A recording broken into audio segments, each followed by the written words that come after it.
If you want to learn how to fly FPV, you can do it today. You don't even need an FPV controller. I'm going to show you how.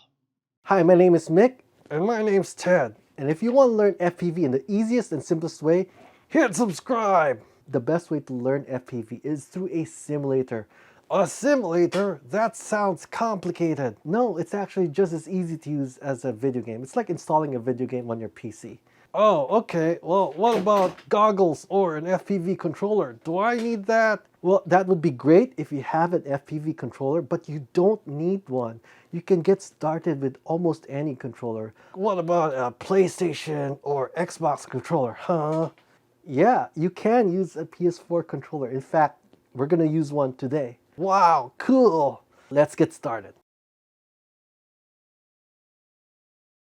All right, so first we go to this website called tinywhoopgo.com.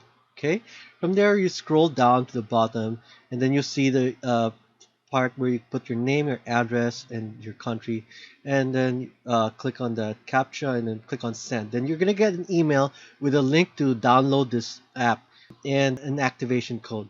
Now it's totally free. You can play it. The only thing is, if you want to build your own tracks, then you have to buy credits, and it's pretty cheap. It's like $10. So one thing that's cool about it is the requirements for it are pretty modest. Like even a PC that's not super powerful can easily run this app.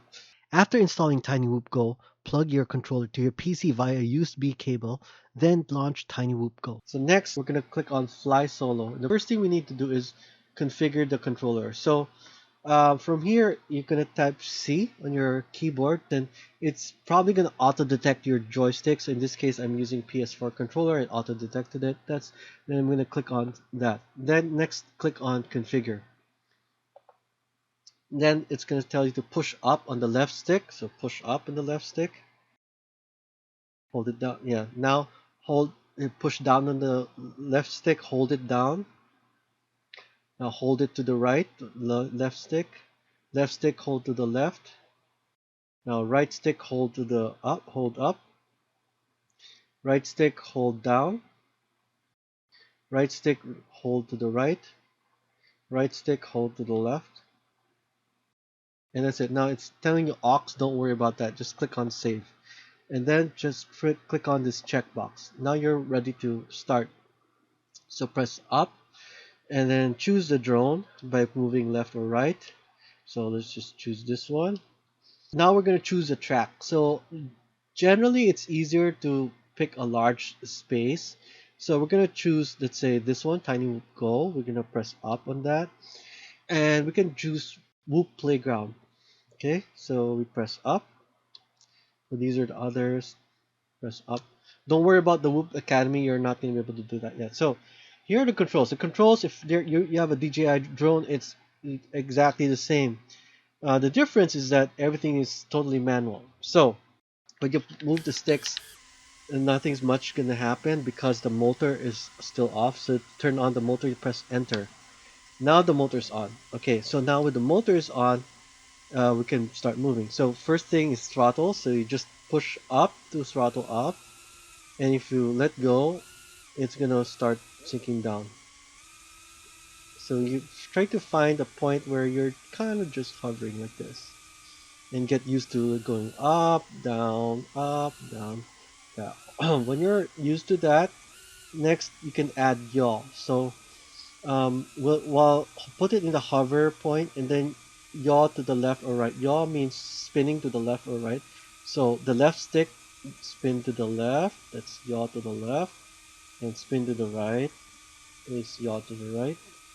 So just get comfortable with that. It's not gonna be like 10 seconds just like what I'm showing you. It's gonna be longer than that. Next, you want to move forward. So while at the hover point, we're gonna pitch forward. Pitch forward means that the drone is like, if this is the drone moving this way, pitch forward is gonna do this. So if you do that, then it's gonna move forward. So to make it pitch forward, I'm gonna push up on my right stick. It's gonna push up. So now it's gonna move forward. Move. If you want to move backward, you pitch backward, pitch forward, pitch backward. Just get used to that. And by the way, it's easier, probably easier if you're just out here in this large football field.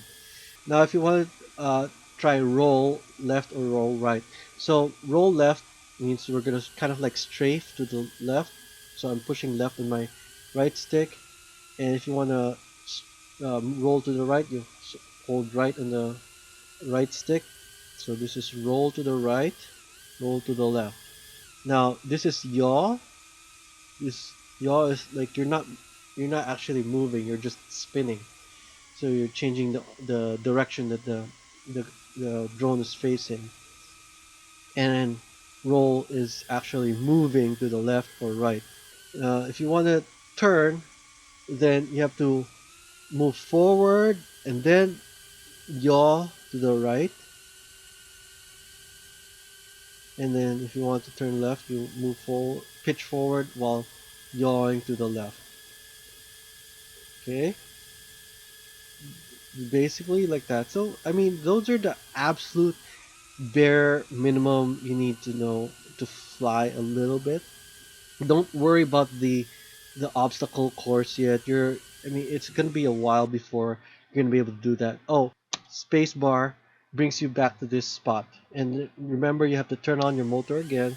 So let's say I'm over here. I want to go back to the playground. Then you press space bar. You're back here. Okay. So press enter to start the motor, and then once you get used to it, then maybe you could start with larger obstacles like, oh, go in between these towers. Okay, you're able to go through in between these towers. Then you try, okay, maybe this one below this tube. Okay, so you're able to go through that tube. Just try progressively smaller, um, you know, targets. So don't like immediately go for something like one of these gates. You're gonna get frustrated trying to go for those. So just start with the bigger targets first here, and just you could just go around the playground if you want.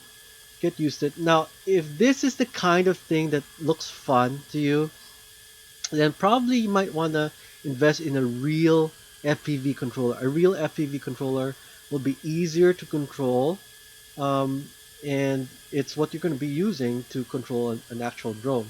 If you're wondering which controller to get, which FPV controller to get, I'm going to talk about that in my next video. I'll see you in FPV.